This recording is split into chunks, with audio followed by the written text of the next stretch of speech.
Sure. My name is Lauren Grants, and I'm the Director of Pharmacy Operations for Lehigh Valley Pharmacy Services. So Lauren, the big news obviously around the world is the fact that the Pfizer vaccine is going to be arriving at hospital designations in the next day or so. Yep. Tell me what happens once that vaccine gets to the location here where you're going to be storing it. How does that all work, and what is the protocol? Yeah, sure. So it arrives in quite a small shipping container, and the first step that we need to do is we open up the first layer of the shipping container, and there's actually a little device in there that it was sent with the package that has like a GPS tracker, and it also logs the temperature. So the first thing we do is shut that off. So we just have to hold a button for a couple of seconds, and then it'll tell us if the vaccine is still good. So if we get the green light and the vaccine is still good, we can start unpacking the box, and then we can put the tray into one of our freezers. Now, what will that storage process be like? Okay. So let's talk through that process of, okay, you get that, it's here now, and now you're ready to put it in the freezer. It's good. You're good to go. How will that work?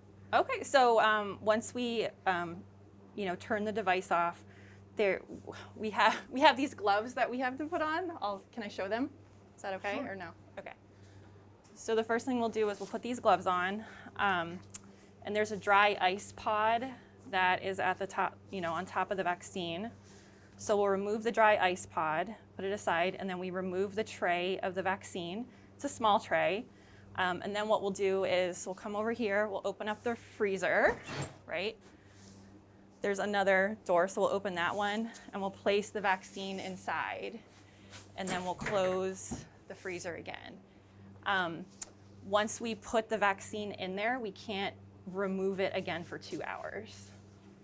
So it has to stay in there at least 2 hours? At least 2 hours before we can open the freezer again to remove doses and then put it back in. Gotcha. Mm-hmm. And then so, say the 2 hours goes by, now take us from that step to getting it in someone's arm. Yep, sure. So there's a lot of timing and communication involved because of the nature of how this vaccine is stored. So what we're planning on doing is finding out how many doses are needed each day, and then making sure that we're only opening up this freezer as minimal times as possible. So if we know we need 2 vials for today, what we'll do is we'll open up the freezer, remove those 2 vials, put the rest back in the freezer. We only have 3 minutes to do that though, so timing is critical. And then what we'll do is we'll thaw those doses, and then we'll put them in the refrigerator, and in the refrigerator they're good for 5 days. So it doesn't go right into the arms once it comes out of that freezing process? No, not at all. We have to thaw it, goes into the refrigerator, and then once our employee health personnel is ready to inject it, they'll warm it to room temperature, and then they'll dilute it and drop the doses. So what is the time frame, would you say, between getting it out of that freezing process and maybe giving the actual shot? So at least 30 minutes. We have to thaw the vial for at least 30 minutes. Now, of course, to get one of our employees sitting in a chair, I'm sure it'll take longer than 30 minutes for sure. So the timing is all dependent on what appointments employee health has set up for the vaccination. Now, how many people can one of those vials vaccinate? So 1 vial can vaccinate 5 people. So that's why we're hoping that we can batch our employees in groups of 5 to minimize, dose waste, because we want to make sure we get every dose we can out of these vials.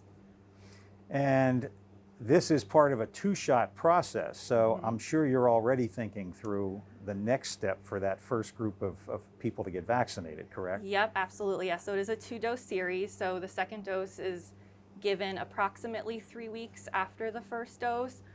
So when our employees get the first dose, they're going to be given a vaccination card with a reminder to come back. And then employee health will also have to set an appointment up for those employees to get that second shot.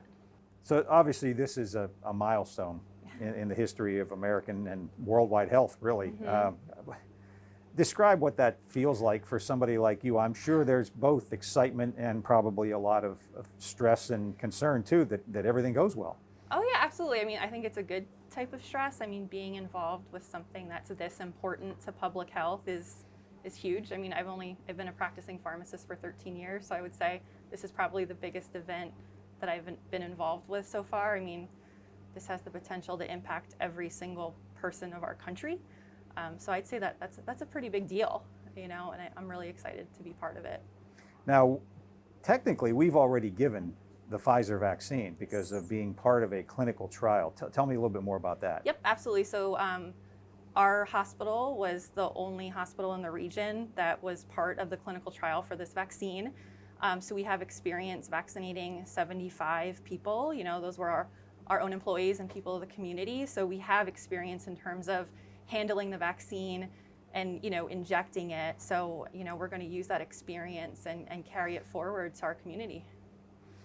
And we at LVHN have done the community flu vaccines every year.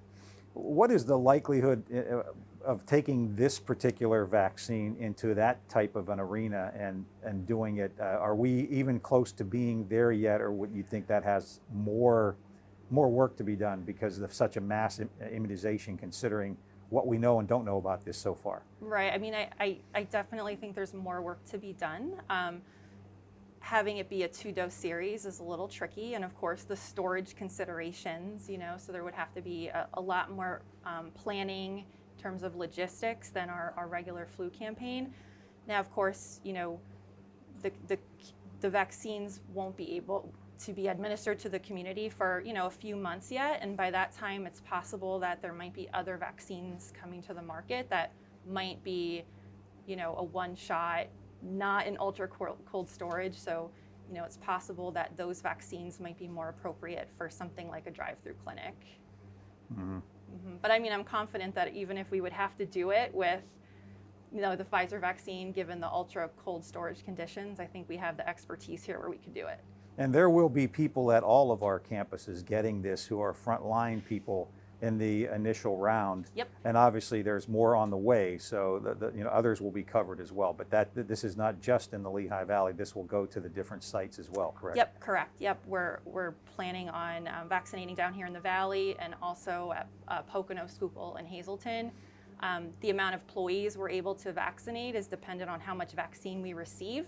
And unfortunately, that's not really in our control because there's, a limited number of doses that needs to go to everyone.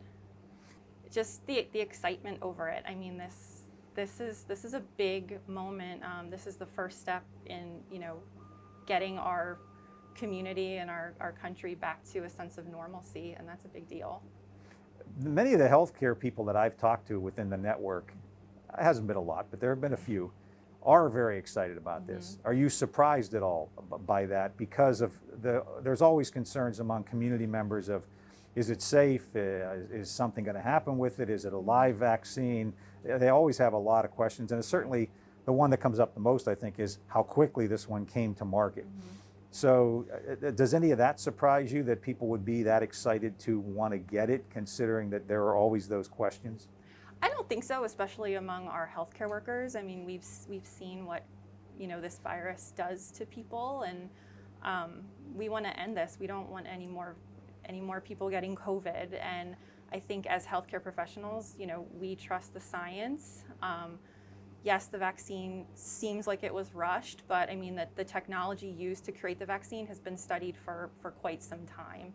So it doesn't surprise me at all that especially our frontline workers are ready to line up and get their shot.